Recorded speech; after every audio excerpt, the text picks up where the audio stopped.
So hello all, welcome back. तो देखिए, ये वाली वीडियो में जो कि हमारा यूनिट नंबर 3 रहेगा रिगार्डिंग आपका physical education class 11th, and it will be psychological aspects of physical education. Weightage already आपको पता है, and these are the topics जो आपके नए सिलेबस के अकॉर्डिंग है। नाउ अगर मैं इस नए सिलेबस की बात करूँ, यहाँ पे ये वाला टॉपिक जो है इसको न्यूली ऐड किया गया है। अगर आप पुराना सिलेबस देखोगे उसमें आपको खाली इतना सा सिलेबस मिलेगा। So this is your older syllabus इस यूनिट का, एंड ये जो टॉपिक है personality, meaning, definition, big 5 personality traits, ये इसमें नया ऐड किया गया है। नाउ अगर मैं क्वेश्चंस की बात करूँ, these are the type of question. इस यूनिट से लॉन्ग क्वेश्चन भी पूछे जाते हैं, एंड इसमें आप ये वाला लॉन्ग क्वेश्चन भी आप ऐड करोगे, that is define personality, explain the big 5 personality traits. Then coming to short answer question, so ये वाले क्वेश्चन यहाँ से पूछे जाते हैं, एंड इसमें ये वाला जो टॉपिक नया ऐड किया गया है वहाँ पे इस टाइप से क्वेश्चन पूछा जाएगा। So this is all about, मतलब जो ये वाला यूनिट है इसमें अगर हम सिलेबस की बात करें। नाउ ये वाला यूनिट जो है उतना मतलब बड़ा नहीं है as compare to unit 1 and 2। Unit 1 and 2 were lengthy.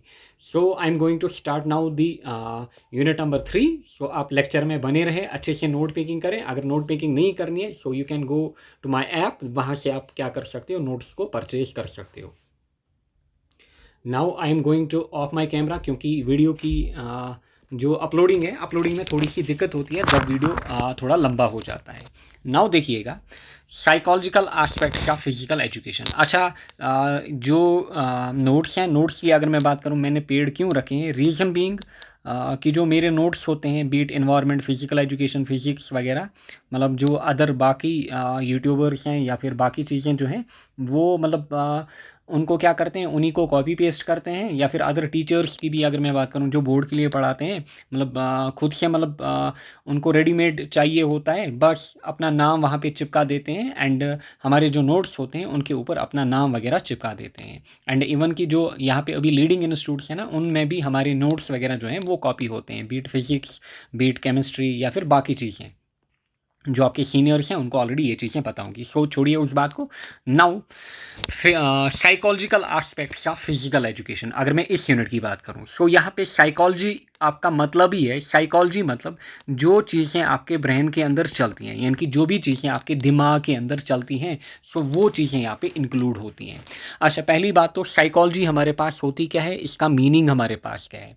देखिए, साइकोलॉजी जो हमारे पास है ये बेसिकली डिराइव हुआ है दो ग्रीक वर्ड से। वन इज हमारे पास साइकी एंड दूसरा हमारे पास लोगोस। लोगोस जहाँ पे भी आएगा, कहीं पे भी अगर लोगोस आएगा, इसका मतलब हमेशा होता है स्टडी। साइकी मतलब इट इज़ द सोल या फिर माइंड, यानी कि यहाँ पे सोल की बात हो रही है या फिर यहाँ पे किसकी बात हो रही है, माइंड की बात हो रही है। सो माइंड की स्टडी करना, माइंड की स्टडी करना या फिर सोल की स्टडी करना। लास्ट लेक्चर में आपने क्या देखा, लास्ट लेक्चर में आपने बेसिकली फिजियोलॉजी की बात की, एनाटॉमी की बात की, मीन्स वहाँ पे आपने अपनी बॉडी के रिलेटेड स्टडी की। नाउ यहाँ पे आप किसके रिलेटेड पढ़ रहे हो, आप सोल के रिलेटेड पढ़ रहे हो, यानी कि रूह, यानी कि आप माइंड के रिलेटेड पढ़ रहे हो। अच्छा, यानी कि जो चीज़ें दिखती नहीं है, मतलब क्या आपको मतलब सोल दिखेगा, जी नहीं, आपको नहीं दिखेगा। माइंड के अंदर क्या चल रहा है, एक तो माइंड, एक तो हो गया ब्रेन, ब्रेन आपको दिख रहा है, दूसरा हो गया माइंड के अंदर क्या चल रहा है आपका, वो तो मतलब कोई भी नहीं देख सकता। सो उसी की स्टडी यहाँ पे हम करेंगे। सो उसी की स्टडी को क्या कहा जाता है, उसी की स्टडी को कहा जाता है psychology. Now psychology is simply the study of soul, या फिर सिंपल भाषा में आप कहोगे it is the study of soul. Now अगर हम डेफिनेशन की बात करें, दिस इज मीनिंग। सो ये आपने क्या देखा, ये आपने मीनिंग देखा कि साइकोलॉजी का मतलब क्या है। Now how will you define this psychology, it is defined as the scientific study of behaviour in humans and animals, यानी कि साइंटिफिक स्टडी ऑफ बिहेवियर, यानी कि एक ह्यूमन कैसे बिहेव करेगा, अच्छा एक एनिमल कैसे बिहेव करेगा। अगर आप एक ह्यूमन को क्या लाओगे, अगर आप एक ह्यूमन को प्रेशर में लाओगे वो कैसे बिहेव करेगा। आपका एग्ज़ाम होगा, अभी आप देखिए फॉर एग्जांपल अभी के टाइम जब मैं ये वीडियो रिकॉर्ड कर रहा हूँ, अभी आपकी डेट शीट नहीं आई है, कल को जब आपका डेट शीट आएगा आपके ऊपर थोड़ा प्रेशर बढ़ेगा, फिर आपका एग्ज़ाम नियरर आएगा, and on the day of exam आप कैसे उस फियर को ओवरकम करोगे, वो बेसिकली आपकी साइकोलॉजी होगी। मतलब क्या आप प्रेशर को अपने ऊपर मतलब हावी होने दोगे, या फिर आप प्रेशर को टैकल करोगे, आप एग्ज़ाम में अच्छा करके आओगे। So that defines the psychology, clear. So scientific study of behaviour in humans and animals. Now अलग अलग लोग आए एंड उन्होंने क्या किए, अपनी डेफिनेशंस दी किसके रिगार्डिंग, साइकोलॉजी के रिलेटेड, यानी कि अलग अलग फिलोसफर्स आए, उन्होंने डेफिनेशंस दी। यहाँ पे चार हमारे पास इंपॉर्टेंट है, one is Kamlesh, then Hoyson and Jackson, then हमारे पास William M C Dougall, and then हमारे पास स्किनर। इनकी जो डेफिनेशंस हैं इनके ऊपर आपको थोड़ा सा ध्यान रखना पड़ेगा, मे बी एग्जामिनर इनकी डायरेक्ट डेफिनेशन पूछ सकता है 1 मार्क की या फिर 2 मार्क में भी। देखिए कमलेश ने क्या कहा, इन्होंने कहा psychology is the science of the activity of an individual in relation to his environment. इसने कहा कि साइकोलॉजी जो है it is the science of activity of individual, यानी कि एक इंडिविजुअल की क्या एक्टिविटी, यानी कि साइंस ऑफ एक्टिविटी, अच्छा, in relation to his environment, यानी कि जिस इन्वायरमेंट में वो रह रहा है उसमें उसकी एक्टिविटीज़ यानी कि साइंस ऑफ एक्टिविटीज़ को स्टडी करना, अच्छा, वो कहलाता है हमारे पास साइकोलॉजी। हॉयसन एंड जैक्सन ने क्या कहा, psychology is the investigation of human and animal behaviour and the mental and physiological associated with the behaviour. इन्होंने क्या कहा, इन्होंने कहा कि साइकोलॉजी जो है it is investigation of human and animal behaviour. Clear. So इन्होंने कहा कि साइकोलॉजी एक टाइप से सिंपली इन्वेस्टिगेशन है कि आप ह्यूमन या फिर एनिमल बिहेवियर को स्टडी करो, इनकी एक बंदा कैसे बिहेव करता है जब ये मतलब हैप्पी होता है, एक बंदा कैसे बिहेव करता है जब ये टेंशन में होता है, अच्छा, मतलब जब ये एक्साइटेड होता है तब ये कैसे बिहेव करता है। सो इन्होंने ऐसी डेफिनेशन दी। Then coming to William M C Duggal, इन्होंने कहा psychology is the positive science of conduct of behaviour, यानी कि साइकोलॉजी जो हमारे पास है इट इज़ पॉजिटिव साइंस किसके रिलेटेड, कंडक्ट ऑफ बिहेवियर, यानी कि कंडक्ट ऑफ बिहेवियर, कोई बंदा कैसे क्या बिहेव करता है उसका जो पॉजिटिव साइंस हमारे पास हैं या फिर उसके जो पॉजिटिव पॉइंट्स हैं वो आएंगे किसके अंदर, साइकोलॉजी के अंदर। देन सी ई स्किनर के according psychology is the study of responses to any situation that exists, यानी कि इन्होंने क्या कहा, स्किनर ने, इसने मोर मतलब डेफिनेशन को ज़्यादा मॉडिफाई किया। इसने कहा कि जो हमारे पास साइकोलॉजी है, साइकोलॉजी क्या हमें बताती है, साइकोलॉजी हमें बताती है कि अगर कोई सिचुएशन हमारे पास है, एक बंदा उस सिचुएशन को कैसे टैकल करता है इन रेस्पॉन्स, मतलब यहाँ पे आपको समझाते हैं। फॉर एग्जांपल क्रिकेट की भाषा में आपको समझाएंगे। यहाँ पे आपको दिख रहा होगा this is Mohammad Amir, Pakistani cricketer. इन्होंने क्या किया था, 2009 में मैच फिक्सिंग की थी एंड दिस इज़ दी जो क्रीज होती है इसके बाहर जब भी कोई पाँव रखता है वो नो बॉल होती है। सो ये क्या कर रहे थे, ये डिलिबरेटली क्या कर रहे थे, मतलब इस लाइन के बाहर चले जा रहे थे। सो एम्पायर ने देखा एंड उन्होंने काफ़ी बार नो बॉल्स दी। बेसिकली इन्होंने क्या किया था, इन्होंने फिक्सिंग की थी। फिर इनके ऊपर क्या हुआ, इनके ऊपर 6 ईयर्स का बैन लगा। फिर जब ये रिटर्न आए 2015 में या फिर 2017 में, जब ये रिटर्न आए एंड देखिए फॉर एग्जाम्पल यहाँ पे अगर मैं बात करूँ, यहाँ पे ये खेल रहे हैं। सो जब ये खेल रहे होंगे यहाँ पे इतने सारे लोग हैं, थाउजेंड्स ऑफ पीपल, या फिर लेक्स में यहाँ पे लोग होंगे। ये इसको क्या कह रहे थे, ये इसको फिक्सर फिक्सर कह रहे थे, गालियाँ दे रहे थे, but he kept his calm and इसने अच्छे से डिलीवर किया एंड अपनी मैच परफॉर्मेंस जो है वो मतलब अच्छे से बढ़ाई। सो यही होता है साइकोलॉजी। मतलब लोग आपको क्या कर रहे हैं, लोग आपको परेशान कर रहे हैं, लोग आपको गालियाँ दे रहे हैं, आप यहाँ से कैसे बिहेव करोगे, मतलब जो चीज़ आप अचीव करना चाहते हो क्या आप वो कर पाओगे। फॉर एग्जांपल अभी आप स्टडी कर रहे हो, आप फॉर एग्जांपल आपने मेडिकल लिया है या फिर आपने नॉन मेड लिया है इधर, या फिर किसी ने आर्ट्स लिया है, किसी ने मेडिकल लिया होगा ताकि मैं क्या बनूं, मैं कल को फ्यूचर डॉक्टर बनूं। किसी ने मैथ्स लिया है ताकि मैं इंजीनियर बनूं। किसी ने मतलब आर्ट्स लिया है मतलब मैं कोई और जॉब करूं, टीचर का जॉब, प्रोफेसर का जॉब, लेक्चरर का जॉब या फिर आईएएस वगैरह।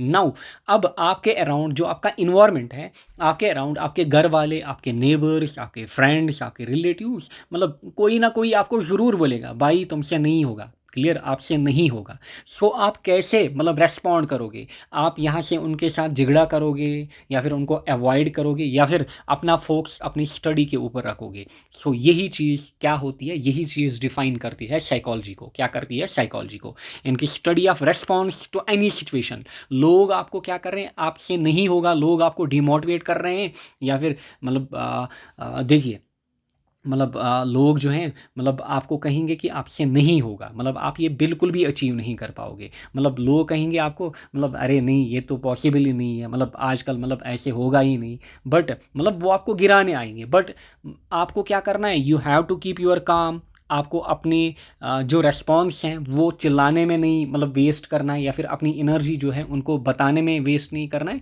आपको एनर्जी अपनी अपने वर्क में जो आपने सोचा है उसके ऊपर स्पेंड करनी है। So that is the response हमारे पास। यही चीज़ क्या होती है, साइकोलॉजी। सो कोई भी चीज़ जब आप अचीव करते हो, बीट एग्जामिनेशन, बीट क्रिकेट, कोई भी जहाँ पे आप कुछ फाइनल अचीवमेंट करते हो, सो आपकी साइकोलॉजी, आपका माइंड सेट काफ़ी ज़्यादा डिपेंड करता है। नाउ हमें क्या स्टडी करना है अब, सपोर्ट्स साइकोलॉजी। सपोर्ट साइकोलॉजी, पहले यहाँ पे डेफिनेशन, फिर यहाँ पे इंट्रोडक्शन। अगर हम सपोर्ट साइकोलॉजी की बात करें, it is study of how psychology influence supports या फिर एथलेटिक परफॉर्मेंस या फिर एक्सरसाइज या फिर फिजिकल एक्टिविटी। देखिए ये किसके रिलेटेड डेफिनेशन होगी, यहाँ पे सपोर्ट्स रिलेटेड। अभी तक जो साइकोलॉजी की डेफिनेशन हम देख रहे थे, हम जनरल वे में देख रहे थे, जैसे मैंने आपको बोला आपके एग्जाम के रिलेटेड। अब यहाँ पे हम बात करेंगे जो सपोर्ट्समैन होते हैं या फिर कोई फिजिकल एक्टिविटी में पार्टिसिपेट कर रहा है।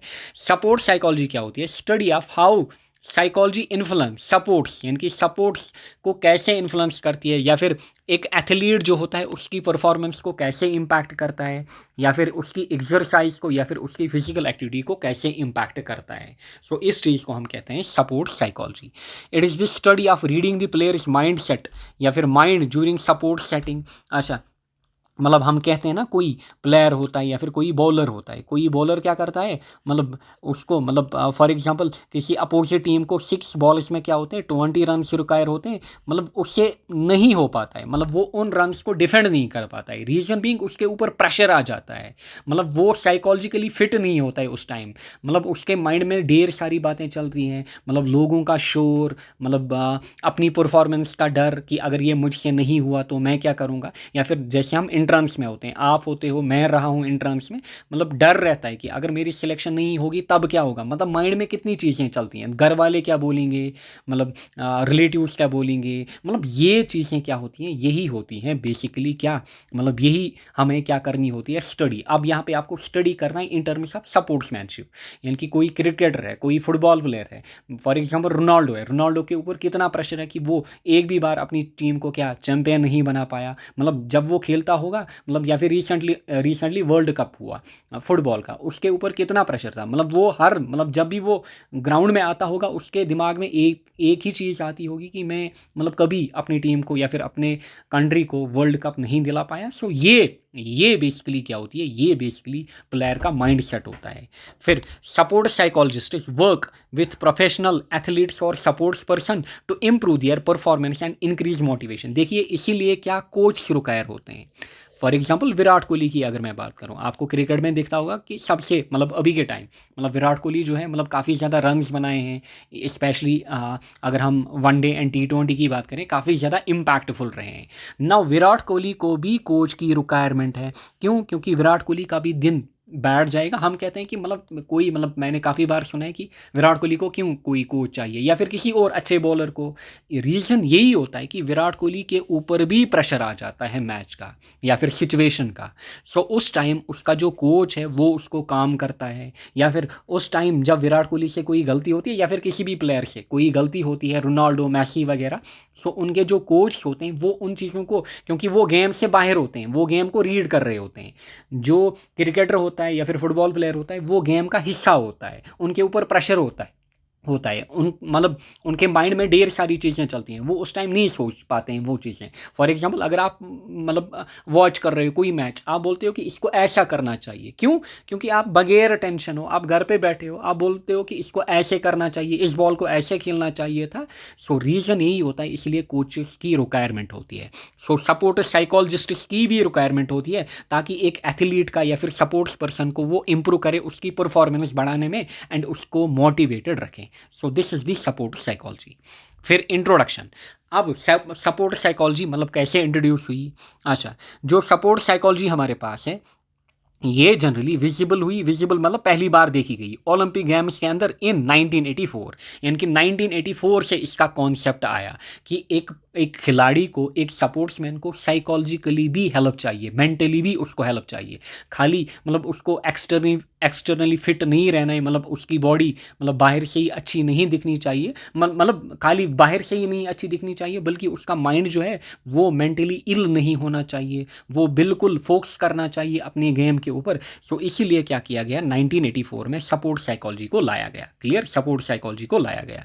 अच्छा, when the Olympic teams began to hire support psychologists for their athletes, and in 1985 US team employed their first permanent support psychologist। and पहली बार 1985 में US टीम ने क्या किया, इन्होंने ओलंपिक्स के अंदर पहली बार एक परमानेंट सपोर्ट साइकोलॉजिस्ट रखा। बट कॉन्सेप्ट कब स्टार्ट हुआ, ऑब्जेक्टिव आपसे पूछा जाएगा। 1984 में कॉन्सेप्ट आया सपोर्ट साइकोलॉजी का, यानी कि जो सपोर्ट्समैन होते हैं उनको भी क्या चाहिए होता है, उनको भी प्रोफेशनल कोचेस चाहिए होते हैं ताकि वो उनको मेंटली स्टेबल करें। क्लियर।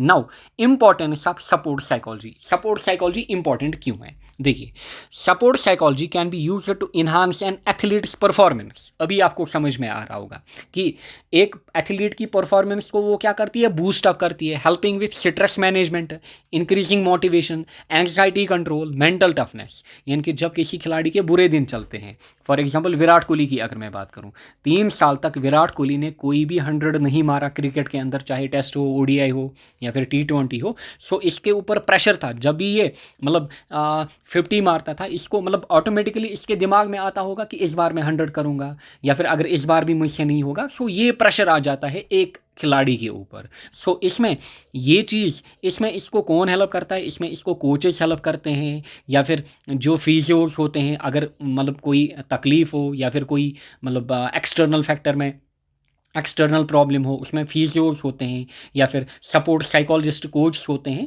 सो वो उस टाइम उनको क्या करते हैं, मोटिवेट करते हैं, नहीं आपसे होगा ये, या फिर इनकी टेक्निक को बूस्ट अप करते हैं। सो ये सब जो चीज़ें हैं ये आ जाती हैं इंपॉर्टेंस ऑफ सपोर्ट साइकोलॉजी में। सो मोटिवेटेड रहना, स्ट्रेस मैनेजमेंट, एंग्जाइटी कंट्रोल, या फिर मेंटल टफनेस, या फिर जब कोई टीम वर्ल्ड कप का फाइनल हारती है, क्लियर, सो उनके ऊपर कितना प्रेशर होता है जब वो अगेन दूसरी बार उस टीम से मिलते हैं। सो उनके दिमाग में वो पुरानी चीज़ें रहती है, बट उसमें वो कोच वगैरह उनको हेल्प करते हैं।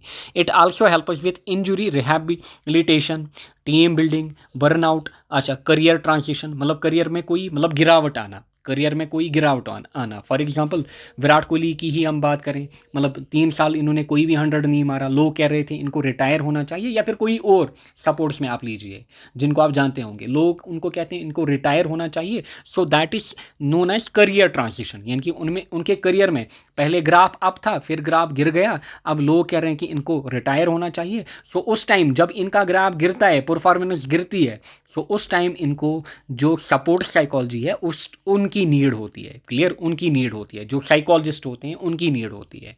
अच्छा, इंजरी रिहैबिलिटेशन की अगर मैं बात करूं, जब कोई खिलाड़ी इंजर्ड होता है, फॉर एग्जांपल यहाँ पे आप देख रहे होंगे, this is the Indian cricketer known as Rishabh Pant.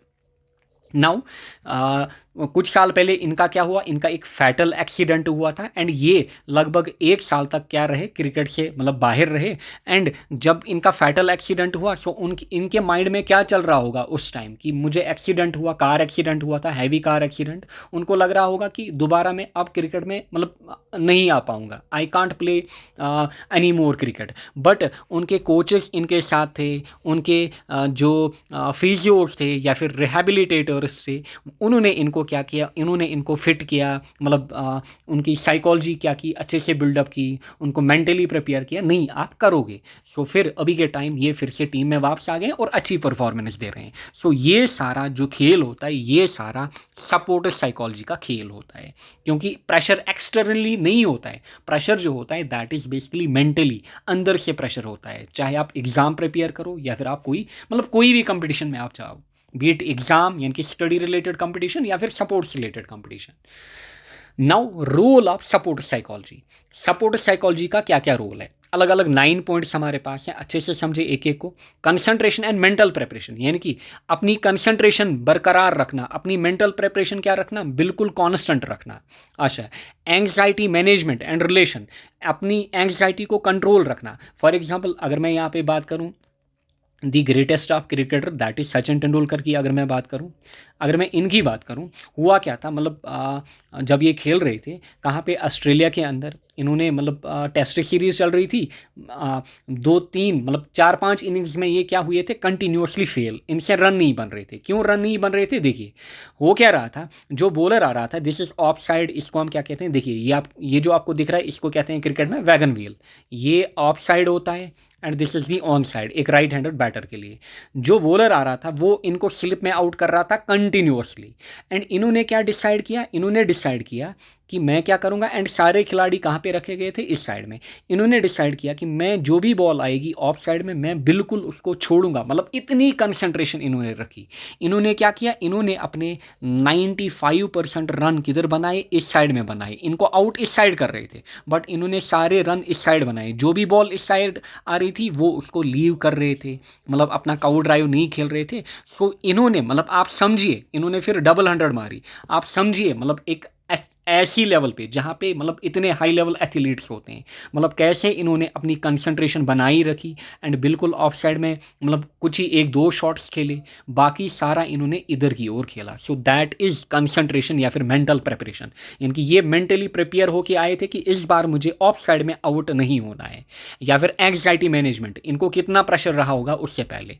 फिर performance enhancement and mental skill, so performance enhancement हो जाती है सपोर्ट साइकोलॉजी की वजह से, या फिर मेंटल स्किल्स जो हैं वो बढ़ जाते हैं।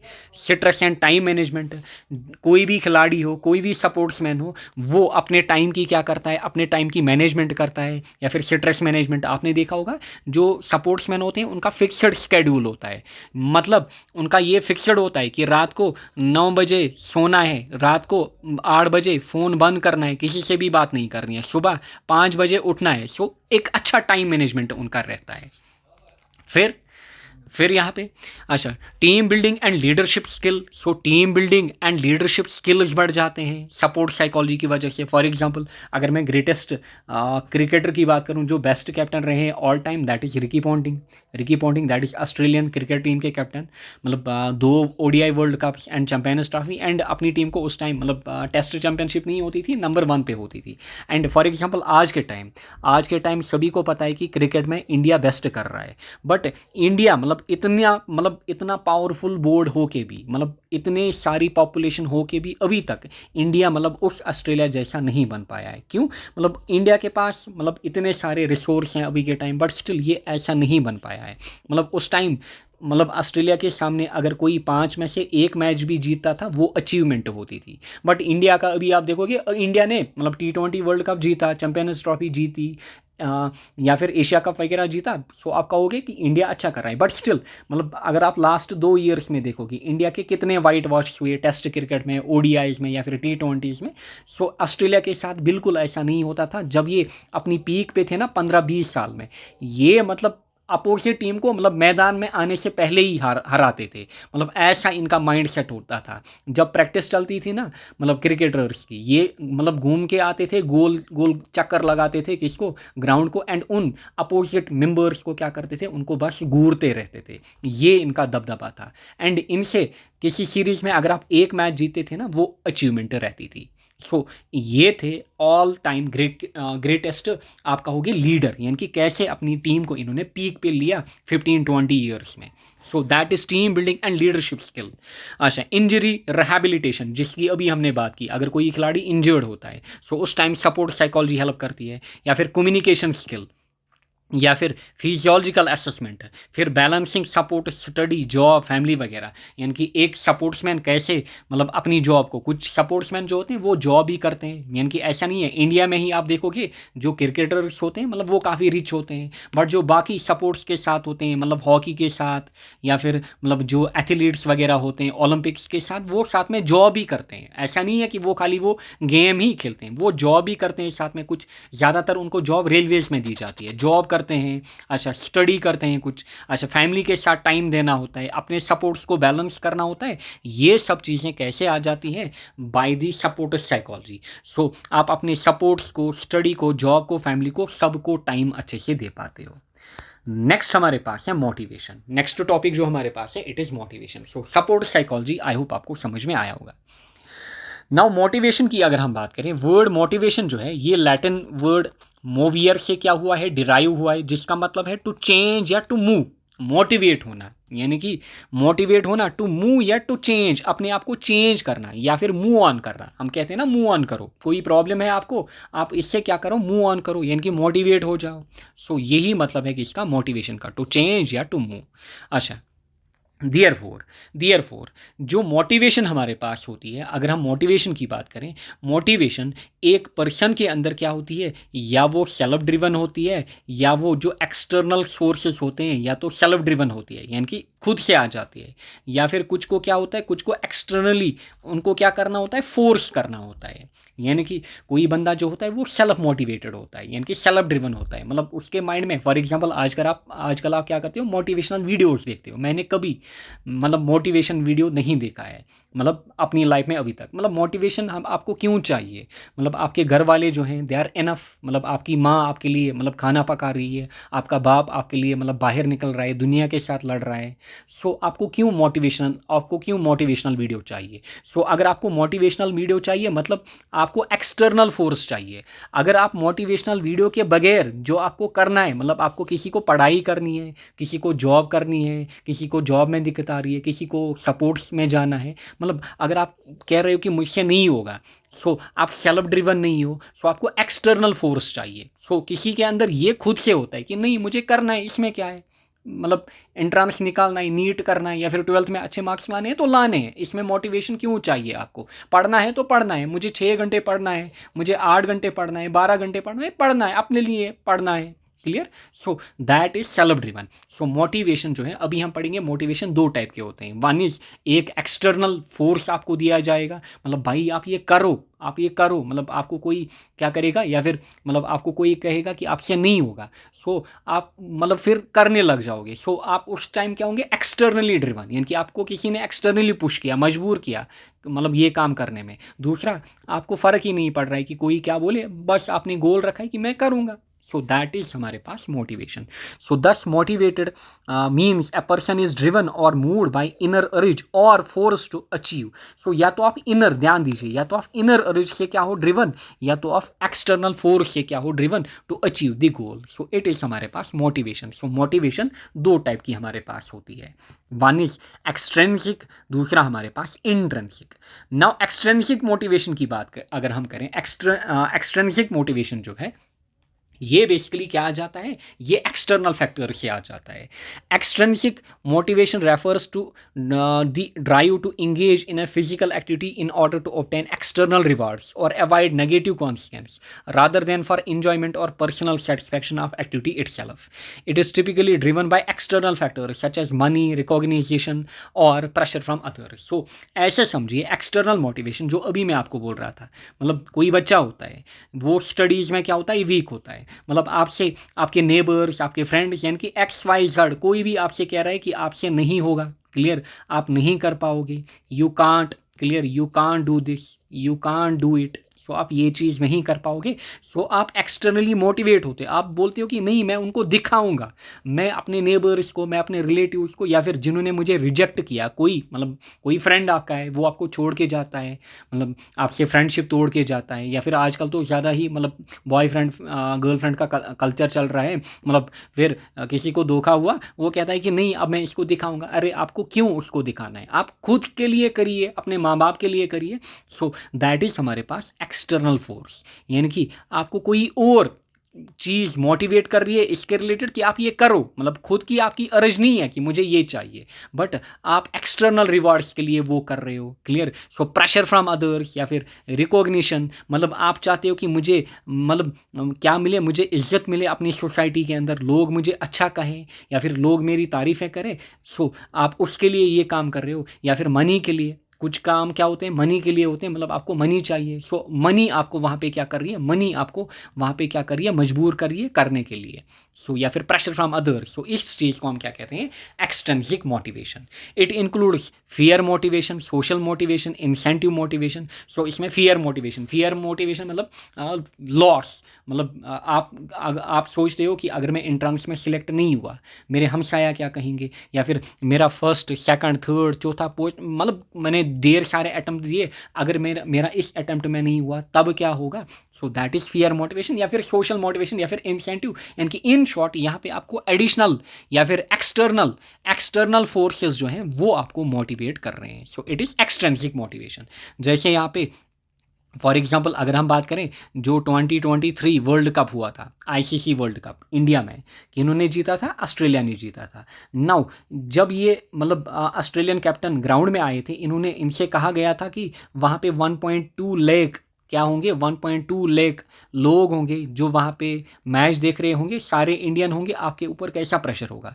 इन्होंने बोला कि हम उनको चुप कराएंगे। सो बेसिकली इन्होंने क्या लिया, जो वो इन्होंने उस चीज़ को एज ए मोटिवेशन लिया कि मतलब सारे लोग 1 लाख लोग चिल्ला रहे होंगे इंडिया इंडिया, बट इन्होंने क्या लिया, इन्होंने ईगो पे लिया, इन्होंने वो एज ए मोटिवेशन ली, नहीं हम इंडिया को हराएंगे, उनके घर में 1 लाख लोगों के सामने हराएंगे। सो उसको हम कहते हैं क्या, एक्सट्रिंसिक मोटिवेशन। दूसरा हमारे पास होता है इंट्रिंसिक मोटिवेशन। इंट्रिंसिक मोटिवेशन जो होता है ये इनहेरेंट होता है या फिर सेल्फ ड्रिवन होता है। It comes from engaging in a physical activity for its own sec rather than for external reward और प्रेशर। मतलब फॉर एग्जांपल आप रनिंग कर रहे हो, आप जिम जा रहे हो, आप क्रिकेट खेल रहे हो। आप क्रिकेट इसलिए खेल रहे हो या फिर आप रनिंग इसलिए कर रहे हो या फिर आप जिम इसलिए जा रहे हो ताकि मैं फिट रहूँ, फिजिकली फिट रहूँ, मतलब बीमारियों से दूर रहूँ, मेरी फिजिक अच्छी रहे, मैं मेंटली फिट रहूँ। सो दैट इज़ इंट्रिंसिक मोटिवेशन। आप वो क्रिकेट खेल रहे हो, आप रनिंग कर रहे हो, आप मतलब 1 आवर क्या कर रहे हो, 1 आवर में अपना पसीना बहा रहे हो, आप वर्कआउट कर रहे हो जिम में। इसलिए नहीं कि कोई वर्कआउट किस लिए कर रहा है जिम में, बॉडी शॉडी बनाऊँ मैं और मतलब लड़कियों को इम्प्रेस करूँ, किसी और को इम्प्रेस करूँ या फिर लड़कों को इम्प्रेस करूँ, देखो मेरी बॉडी कैसी है, डोले शोले कैसे हैं। सो that is not the intrinsic, उसको हम कहेंगे एक्सट्रिंसिक मोटिवेशन। अच्छा, इंट्रिंसिक मतलब आप चाहते हो, मतलब आपको किसी और के साथ वास्ता नहीं है, आपको बॉडी बनानी है इसलिए बनानी है ताकि मैं फिट रहूँ। क्लियर, मैं जो आजकल मतलब कॉमन डिजीज हैं मतलब उनसे मैं दूर रहूँ, या फिर आप रनिंग कर रहे हो ताकि मैं फिट रहूँ, मैं अपने वर्क में ज़्यादा आउटपुट दूँ। सो आप खुद से ये वर्क कर रहे हो, मतलब अपना सब कुछ छोड़ कर आप सुबह नींद छोड़ कर रनिंग कर रहे हो, क्योंकि ये आसान नहीं होता है। सुबह आप उठो, आप रनिंग करने जाओ, या फिर शाम को आप उठो, क्योंकि आजकल मोबाइल फ़ोन में सारे लगे होते हैं स्क्रोलिंग में। सो दैट इज़ हमारे पास सेल्फ मोटिवेशन या फिर इंट्रिंसिक मोटिवेशन। किसी मतलब अवार्ड के लिए या फिर रिवार्ड के लिए आप या फिर कोई एक्सटर्नल प्रेशर आपको ये नहीं करा रहा है, आप खुद की इंजॉयमेंट के लिए कर रहे हो या फिर खुद से कर रहे हो। It is characterised by sense of personal fulfilment या फिर पर्सनल इंटरेस्ट या फिर पर्सनल सेटिस्फैक्शन। यानी कि आपको पर्सनल फुलफिलमेंट करनी है, अपना इंटरेस्ट फुलफिल करना है, अपनी सेटिस्फैक्शन के लिए आप ये चीज़ कर रहे हो। It includes attitude motivation, achievement motivation, अच्छा फिजियोलॉजिकल मोटिवेशन, क्रिएटिव मोटिवेशन या फिर इंट्रोजेक्टेड मोटिवेशन। यानी कि इन शॉर्ट यहाँ पे वो सारी मोटिवेशंस आती हैं जो आप खुद के लिए कर रहे हो। क्लियर। नेक्स्ट हमारे पास है factors affecting intrinsic and extrinsic motivation.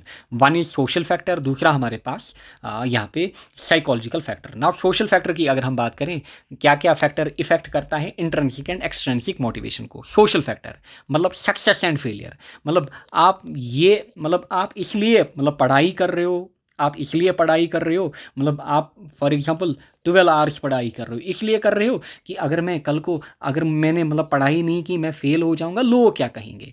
So success and failure का डर है आपको, यानी कि ये फैक्टर्स आपको इम्पैक्ट कर रहे हैं। फोकस ऑफ कंपटीशन, मतलब आपको लग रहा है कि मतलब अभी तो नीट में फॉर एग्जांपल 20,000 लोग क्या कर रहे हैं, एग्ज़ाम दे रहे हैं, वो कैसे पढ़ रहे होंगे। सो आपको मतलब फोकस ऑफ कंपटीशन आपको रेडी कर रहा है, मोटिवेट कर रहा है। या फिर कोचेस बिहेवियर, एक कोच आपको क्या कर रहा है, वो आपको मजबूर कर रहा है। मतलब फॉर एग्जांपल स्टडी में आपका कोई गाइड हो सकता है, आपका कोई घर वाला हो सकता है, मतलब आपका फ्रेंड हो सकता है, कोई भी जो भी हो आपको मोटिवेट कर रहा होगा, मतलब नहीं भाई तू कर, अपने लिए मतलब अपने घर वालों के लिए कर, मेरे लिए कर। सो दैट इज़ हमारे पास सोशल फैक्टर्स, यानी कि यहाँ पे सोशल फैक्टर्स जो हैं वो आपको मोटिवेट कर रहे हैं।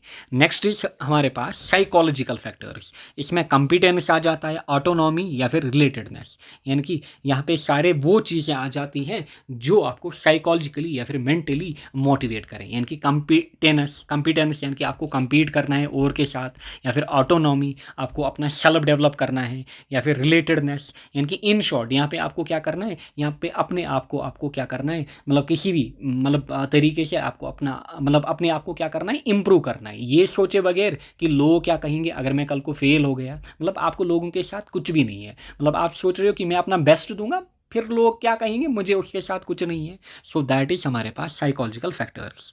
सोशल फैक्टर्स में आप ये सारी चीज़ें सोचते हो कि लोग क्या कहेंगे, कंपटीशन कैसा है, सो ये सारी चीज़ें। नेक्स्ट हमारे पास है motivation in sports person to achieve higher sports performance, या फिर यही सेम टॉपिक क्या है, ये अलग तरीके से पूछ सकता है, what are the methods of motivation. So यही क्या होते हैं हमारे पास मेथड्स ऑफ मोटिवेशन, जो यहाँ पे हम पढ़ेंगे ना, इन्हीं को हम क्या कहते हैं, मेथड्स ऑफ मोटिवेशन। याद रखना, motivation in sports person to achieve higher sports performance, यानी कि एक सपोर्ट्स पर्सन के अंदर मोटिवेशन ताकि वो अपनी परफॉर्मेंस को बढ़ाए, डबल करे, ट्रिपल करे, या फिर इन्हीं को हम कहते हैं मेथड्स। देखिए क्या क्या मेथड्स हमारे पास हैं। पहला, गुड हेल्थ एंड फिटनेस। सो पहले जो भी सपोर्ट्समैन होंगे किसी भी फील्ड में, उनको पहले अपनी हेल्थ की प्रायोरिटी देनी है, क्योंकि अगर हेल्थ है तभी वो सपोर्ट्स में पार्टिसिपेट कर पाएंगे, अगर वो फिट हैं तभी वो मतलब खेल पाएंगे। So good physical and mental health of an athlete motivates him to participate in sports activities. अगर कोई मतलब अच्छा एथलीट है, मतलब आपके सेंस बढ़िया हैं, आपको लग रहा है कि मैं परफॉर्मेंस दे पाऊंगा, मैं 12 घंटे धूप में रह पाऊंगा, सो ये आपको मोटिवेट करेगी, गुड हेल्थ एंड फिटनेस। फिर कंपटीशन मोटिवेट करता है, मतलब competition itself is a huge motivating factor. कोई भी कंपटीशन हो, अच्छा कंपटीशन, राइवलरी, मतलब आप एग्ज़ाम दे रहे हो, इस डर से आप दे रहे हो कि मुझे दिखाना है, मतलब मेरे रिलेटिव ने मुझसे ज़्यादा मार्क्स अगर लाए तो क्या होगा, सो आप compete कर रहे हो। या फिर मेरे फ्रेंड ने, अगर मेरा फ्रेंड मुझसे आगे हुआ, सो कंपटीशन जो होता है एक ह्यूज मोटिवेशन होता है। आप अभी 12th में हो, आपके लिए ये एनफ मोटिवेशन है कि खुद से आपको सोचना है कि मुझे 99, 90 वट एवर जो आपका गोल है, मुझे इतना लाना है। क्लियर। सो कंपटीशन खुद में क्या होता है, एक बड़ा इंपॉर्टेंट मोटिवेटिंग फैक्टर है। फिर प्रॉपर ट्रेनिंग एंड इन्वायरमेंट, अगर आपको एक सपोर्टिव एंड फ्रेंडली इन्वायरमेंट मिल रहा है, सपोर्टिव एंड फ्रेंडली मतलब फॉर एग्जांपल कश्मीर की अगर हम बात करें, या फिर अगर हम दिल्ली की बात करें, दिल्ली में क्या होता है, दिल्ली में आपको पता है टेम्परेचर हाई रहता है 45 डिग्री सेल्सियस। कश्मीर की अगर हम बात करें, ऑन एन एवरेज यहाँ पे 25 डिग्री सेल्सियस रहता है। सो आप अच्छे से क्या कर पाओगे, कश्मीर में अच्छे से वर्कआउट कर पाओगे, बाकी चीज़ें कर पाओगे। इनफैक्ट दिल्ली में आपको और डर रहेगा कि यहाँ पे 45 डिग्री सेल्सियस में बाहर कौन चला जाएगा। बट अगर आप इस 45 डिग्री सेल्सियस में बाहर चले गए, सो आपका आउटपुट खुद बढ़ेगा। इसीलिए जो बाहर के क्रिकेटर्स होते हैं वो फार, या फिर जो बाहर के एथलीट्स होते हैं वो हमारे स्टेट से फार बेटर होते हैं। क्यों? क्योंकि वो 45 डिग्री में, 50 डिग्री में क्या करते हैं, 12 घंटे मतलब 14 घंटे प्रैक्टिस करते हैं। एंड यहाँ पे हम अगर थोड़ा सा धूप में गए, सो मतलब 30 डिग्री टेम्परेचर बढ़ा, हम कहते हैं खुदाई इतना टेम्परेचर कैसे हुआ। सो ये सारी चीज़ें जो है ना, ये भी प्रॉपर ट्रेनिंग इन्वायरमेंट भी आपको क्या करता है, मोटिवेट करता है। फिर पर्सनालिटी ऑफ ए कोच, आपका कोच कैसा है, अगर अच्छा स्किल्ड है, क्रिएटिव है, डोमेनस्ट्रेटिव है, अच्छा वेल एक्सपीरियंसड है, वो आपको हेल्प करेगा। फिर नेक्स्ट, बाय डूइंग थिंग्स, जब आप चीज़ें करोगे, improvement in performance comes from doing and experimenting. जब आप चीज़ें करोगे, फॉर एग्जांपल जब मैंने लेक्चर्स देना स्टार्ट किए थे बोर्ड के लिए 2021 में, सो पहले अगर आप मेरे लेक्चर्स देखोगे, मतलब मुझे ये समझ नहीं आ रहा था कि पढ़ाना कैसे है ऑनलाइन, अच्छा नोट्स कैसे बनाने हैं, अच्छा रिकॉर्डिंग कैसे करनी है, स्क्रीन के ऊपर कैसे बोलना है, माइक कैसे कनेक्ट करनी है। फिर जब मैं लेक्चर्स देता गया, सो मेरे अंदर इंप्रूवमेंट आ गई। So improvement in performance comes by doing. या फिर आज मैं आपको लेक्चर दे रहा हूँ, जब आफ्टर 1 ईयर, 2 ईयर, 3 ईयर आप देखोगे आज से ज़्यादा इंप्रूव होगा 3 साल के बाद। क्यों? क्योंकि मैं ये चीज़ कंटिन्यूअसली कर रहा हूँ। सो रिपीटिंग थिंग्स, जितना आप चीज़ें रिपीट करोगे आप में इंप्रूवमेंट आएगा। सो बाय डूइंग, जितना आप चीज़ें करोगे, एक्सपेरिमेंट करोगे, आप चीज़ें प्रैक्टिस करोगे, प्रैक्टिकली करोगे, आप में इंप्रूवमेंट आ जाएगा। क्लियर, आप में इंप्रूवमेंट आ जाएगा। या फिर आप देखते हो कोई बच्चा ड्रॉप लेता है, so first year, second year, third year, so तीसरे साल में वो सिलेक्ट होता है। ऐसा ज़रूरी नहीं है कि आपको ड्रॉप लेना है, बट पहले ईयर जो उसने गलती की थी, दूसरे ईयर, तीसरे ईयर उसको समझ आता है कि मुझे ये गलती नहीं करनी चाहिए। सो बाय डूइंग आप एक्सपीरियंस गेन करते हो। फिर रिवार्ड एंड पनिशमेंट, आपको ये फॉर एग्जांपल अगर आपसे ये कहा जाए कि अगर आपने अच्छा नहीं खेला, अगर आपने क्या अच्छा नहीं खेला, आपको पनिशमेंट दी जाएगी कोच द्वारा, आपको ग्राउंड के 10 चक्कर मारने होंगे। अब अगर आपने अच्छा खेला, आपको फॉर एग्जांपल कैश प्राइज मिलेगा, क्लियर, आपको जॉब ट्रॉफीज़ मिलेंगी, जॉब मिलेगा, आपको ट्रॉफी मिलेगी। सो आप ये चीज़ें भी आपको क्या करेंगी, मोटिवेट करेंगी। जैसे आप मतलब अभी पढ़ रहे हो, आप कल को कोई एग्ज़ाम दोगे, एग्ज़ाम होगा, उसमें आपको बताया जाएगा कि 1 लाख की सैलरी है। सो ये 1 लाख जो है ना, इसके लिए आप मेहनत करोगे, आप सोचोगे अगर मैं सिलेक्ट हो गया मेरी तो लाइफ चेंज हो जाएगी। सो रिवार्ड्स एंड पनिशमेंट, या आप सोचोगे मतलब जब हम छोटे होते थे हमें क्या बोला जाता था, अगर मार्क्स कम आएंगे आपको पीटा जाएगा या फिर आपको बाहर निकाला जाएगा। So rewards and punishments are also bring motivation. So fear of failure या फिर लूजिंग जो है ये काफ़ी ज़्यादा इंपॉर्टेंट होता है। फिर लास्ट पे है रिकॉग्निशन। अगर हम इसकी बात करें, giving recognition to good performance increase the desire to achieve more. For example अगर हम बात करें इंडिया में ही क्रिकेट, फुटबॉल, इंडिया में फुटबॉल जो है, अगर हम इंडिया की बात करें यहीं पे आपको समझ आएगा ये वाला पॉइंट। इंडिया में आप देखते हो इंडिया की इतनी पॉपुलेशन है, क्लियर, इतनी पॉपुलेशन है, फिर भी एक फुटबॉल टीम नहीं बन पा रही है। एंड क्रिकेट में देखो कितने सारे कितनी सारी टीम्स निकलती हैं। आईपीएल में आप देखते हो कितना अच्छा खेलते हैं इंडियन क्रिकेटर्स, किसी भी स्टेट से अगर आप देखो। रीज़न बीइंग जो फुटबॉल है यहाँ पे या फिर अदर सपोर्ट्स उनको यहाँ पे रिकॉग्निशन नहीं मिलता है इंडिया के अंदर। इंडिया में खाली किसका क्रेज़ है, क्रिकेट का क्रेज़ है। सो इसीलिए जो फुटबॉल प्लेयर्स हैं या फिर अदर सपोर्ट्स पर्सन है वो अपना आउटपुट अच्छे से नहीं दे पाते हैं, क्लियर, क्योंकि वो मोटिवेट ही नहीं होते हैं। वो कहते हैं कि क्या फुटबॉल में क्यों, फुटबॉल चलो स्टेट लेवल खेलेंगे, थोड़ा बहुत खेलेंगे, हम कहाँ फीफा वर्ल्ड कप में जाएंगे। जो क्रिकेट खेलता है अब वो मोटिवेटेड रहता है, अगर उसको अच्छे से क्रिकेट आता है, उसको ये दिमाग में रहता है कि एक ना एक दिन मैं इंडियन टीम में जाऊँगा, चलिए इंडियन टीम में नहीं आईपीएल में जाऊँगा, so I will earn a lot, क्योंकि वहाँ पे इंडिया में क्रिकेट में ज़्यादा पैसा है, ढेर सारा पैसा है, इनफाइनाइट पैसा है। सो रिकॉग्निशन इज अनदर फैक्टर जो आपको मोटिवेट एंड डिमोटिवेट करता है। आई होप आपको ये पॉइंट समझ में आए होंगे। आगे बढ़ते हैं, नेक्स्ट एंड लास्ट टॉपिक यहाँ पे हमारे पास है, दैट इज पर्सनालिटी। ये नया टॉपिक इसमें ऐड किया गया है। नाउ पर्सनालिटी की अगर हम बात करें, पहले मीनिंग यहाँ पे फिर डेफिनेशन। पर्सनालिटी का मीनिंग क्या है? Word personality refers to overall pattern of a person's thoughts, feeling, behaviour और characteristics that make them different from others. Personality हम कहते हैं ना, वाओ, पर्सनालिटी का मतलब नहीं होता है कि कोई हैंडसम है, अच्छा दिखता है, या फिर कोई गर्ल है वो ब्यूटीफुल है, वो बिल्कुल भी पर्सनालिटी नहीं होती है। पर्सनालिटी मतलब क्या होता है? पर्सनालिटी मीन्स नॉट कि कोई हैंडसम है, कोई ब्यूटीफुल है, वो पर्सनालिटी में नहीं आ जाता है। इस चीज़ को दिमाग से निकालें। पर्सनालिटी मीन्स एक पर्सन के थॉट, ये बंदा कैसा सोचता है। अगर ये अगली भी है या फिर अगर ये ब्यूटीफुल नहीं है ये गर्ल, इसके थॉट्स कैसे हैं सोसाइटी के रिलेटेड, इसकी फीलिंग्स बाकी लोगों के रिलेटेड, इसका बिहेवियर कैसे ये उठती बैठती है या फिर कैसे ये उठता बैठता है, इसके characteristics that make them different from others, जो इनको बाकी लोगों से अलग बनाते हैं। फॉर एग्जांपल अभी आपने देखा नीट कंट्रोवर्सी या फिर बाकी कोई सोशल इवल होता है, कोई बंदा जो होता है वो उसके खिलाफ बोलता है, सो वो उसकी पर्सनैलिटी होती है। कोई हिम्मत कर पाता है वो इन चीज़ों के खिलाफ बोलता है, कोई नहीं बोल पाता है। So that is the personality, उसको हम कहेंगे पर्सनैलिटी जो उसको बाकी लोगों से अलग बनाती है। So this is the meaning.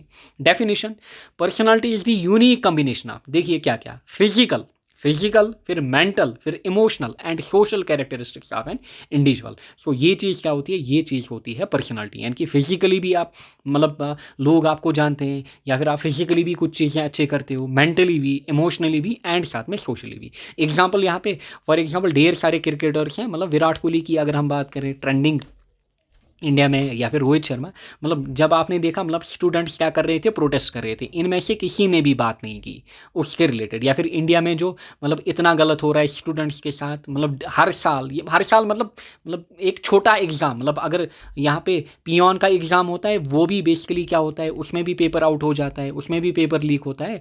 सो ये लोग उसके रिलेटेड, या फिर आप देखोगे जो बॉलीवुड एक्टर्स वगैरह हैं, सो वो उसके रिलेटेड बात ही नहीं करते हैं, क्योंकि उनको डर रहता है हमारी जॉब छीन जाएगी, या फिर अगर कोई पॉलिटिकल पर्सन या फिर कोई और बंदा हमारे खिलाफ हुआ, या फिर कोई कम्युनिटी हमारे खिलाफ हुई, हमें घाटा होगा। सो ये ओनली सोचते हैं इन टर्म्स ऑफ मनी। ना कोई ऐसा बंदा होता है इन्हीं में से, बट वो हिम्मत रखता है बोलने में। फॉर एग्जांपल युवराज सिंह की अगर मैं बात करूं, क्रिकेटर हैं, इन्होंने बोला था नीट के रिलेटेड, यानी कि पेपर मतलब इंडिया में जो पेपर लीक होता था गवर्नमेंट के अगेंस्ट इन्होंने बोला था। या फिर एक और एग्जांपल मैं आपको दूंगा, इमरान खान की अगर हम बात करें, पाकिस्तानी पीएम, ये क्या है जेल के अंदर। नाउ यहाँ पे अगर आप इंडियन क्रिकेटर देखोगे, कपिल देव, इन्होंने इनके रिलेटेड कहा था कि इनको जेल में बंद नहीं रखना चाहिए, या फिर अगर मैं जेल में है उनको बाकी जो मतलब फैसिलिटीज़ हैं, फैसिलिटीज़ मतलब अगर कोई जेल में भी होता है, किसी ने खून भी किया होता है, मतलब उसके भी कुछ फंडामेंटल राइट्स होते हैं, वो फंडामेंटल राइट्स उसको मिलने चाहिए। मतलब कोई खूनी है, वो बीमार है जेल में, उसको ट्रीटमेंट मिलनी चाहिए, या फिर कोई और मतलब कोई भी हो। सो एंड फिर बाकी ग्लोबल क्रिकेटर्स की अगर हम बात करें, अलग अलग कंट्रीज से अलग अलग 21 क्रिकेटर्स ने इनके रिलेटेड आवाज़ उठाई। सो ये इनकी पर्सनैलिटी दिखाती है कि ये खाली मतलब क्रिकेट के बारे में नहीं सोचते हैं, ये स्टूडेंट्स के बारे में भी सोचते हैं, ये अपने फ्रेंड के बारे में या फिर किसी अच्छे इंसान के बारे में भी सोचते हैं। सो दैट इज़ दी पर्सनैलिटी, उस चीज़ को कहा जाता है पर्सनैलिटी। आई होप आपको समझ में आया होगा। सो ये इसकी पर्सनैलिटी है कि इसने स्टूडेंट्स के रिलेटेड बोला। ये इनकी पर्सनैलिटी है कि इन्होंने अपने मतलब अपोजिट कंट्री के मतलब जो जिन कंट्री के साथ इनका हमेशा मतलब वॉर रहता है या फिर कुछ और रहता है, मतलब जो अगेंस्ट रहते हैं एक दूसरे के, बट स्टिल मतलब इनके रिलेटेड इन्होंने आवाज़ उठाई। सो ये इनकी पर्सनैलिटी है। So this is personality. Next हमारे पास है बिग 5 पर्सनैलिटी ट्रेट्स। देखिए बिग 5 पर्सनैलिटी ट्रेट्स क्या होते हैं। जो पर्सनैलिटी है इसको हम 5 इन शॉर्ट 5 ट्रेट्स में क्या करते हैं, 5 ट्रेट्स से डिफाइन करते हैं। कैसे आप याद रखोगे, OCAN ओशन यानी कि समंदर, OCEAN ओशियन। सो ओ मतलब यहाँ पे ओपननेस, यानी कि जो हमारे पास मतलब एक सपोर्ट्समैन होना चाहिए वो ओपननेस होना चाहिए। मतलब फॉर एग्जांपल कोई अगर हिंदू क्रिकेटर है, क्या है हिंदू क्रिकेटर, यहाँ पे मैं आपको समझाऊंगा। यहाँ पे मुस्लिम कम्युनिटी के खिलाफ कुछ हो रहा है, मतलब इनके खिलाफ कुछ हो रहा है, अगर कोई हिंदू क्रिकेटर है ये आवाज़ उठाना चाहिए। सेम अगर कोई मुस्लिम क्रिकेटर है, यहाँ पे अगर हिंदू लोगों के साथ अच्छा नहीं हो रहा है वो आवाज़ उठाना चाहिए। सो ओपननेस, वो ओपन माइंडेड होना चाहिए। साथ में मतलब क्रिकेट या फिर सपोर्ट्स, उसी सपोर्ट्स में वो अलग अलग चीज़ें लाना मतलब ले आए, मतलब उसमें नई चीज़ें लाई, नई टेक्निक्स लाई, ये ओपननेस में आ जाता है सिंपल भाषा में। फिर सी, यहाँ पे आपको इनकी फुल फॉर्म पूछी जाएगी। ओ क्या यहाँ पे डिनोट कर रहा है, सी क्या, ई क्या, ए क्या, एन क्या डिनोट कर रहा है। नाउ सी की अगर हम बात करें, सी मीन्स यहाँ पे इट इज़ कॉन्शियसनेस। ध्यान दीजिएगा, इट इज़ ध्यान दीजिए, इट इज़ कॉन्शियसनेस। सो 2 बार इसको पढ़ें, it is consciousness. So consciousness यहाँ पे डिनोट होता है सी से। फिर ई क्या डिनोट करता है, एक्स्ट्रावर्जन। ए क्या डिनोट करता है, एग्रीएबलनेस। अच्छा, एन क्या यहाँ पे डिनोट करता है, एन यहाँ पे डिनोट करता है न्यूरोटिसिज्म। Clear, neuroticism. सो ये हमारे पास है, ये हमारे पास है बिग 5 ट्रेट्स। क्या क्या, ओपननेस, फिर हमारे पास consciousness, then extraversion, then agreeableness, then हमारे पास न्यूरोटिसिज्म। सो ये इनके वर्ड्स के या फिर जो यहाँ पे हमारे पास अल्फ़ाबेट्स हैं, इनका ये मतलब इनकी फुल फॉर्म जो है वो आपको याद रखनी है। नाउ अब हम इनको थोड़ा सा पढ़ेंगे यहाँ पे, क्योंकि आपसे मतलब ये क्वेश्चन लॉन्ग में भी पूछा जा सकता है। पर्सनालिटी एंड डिस्कस या फिर डिफाइन 5 ट्रेट्स हमारे पास। पहला openness, it refers to person's creativity, कितना क्रिएटिव है। इमेजिनेशन, कितना इमेजिनेटिव है। क्यूरियोसिटी या फिर willingness to experience new things. For example MS Dhoni की अगर मैं बात करूँ, इंडियन कैप्टन, इन्होंने क्या किया था, मतलब जितने भी मतलब विकेट कीपर्स आज तक आए ये उनसे काफ़ी ज़्यादा फास्ट थे, इनकी टेक्निक अलग थी। मतलब सारे क्या करते हैं, आपने इम्पल्स का कॉन्सेप्ट पढ़ा होगा जो फिजिक्स में होंगे।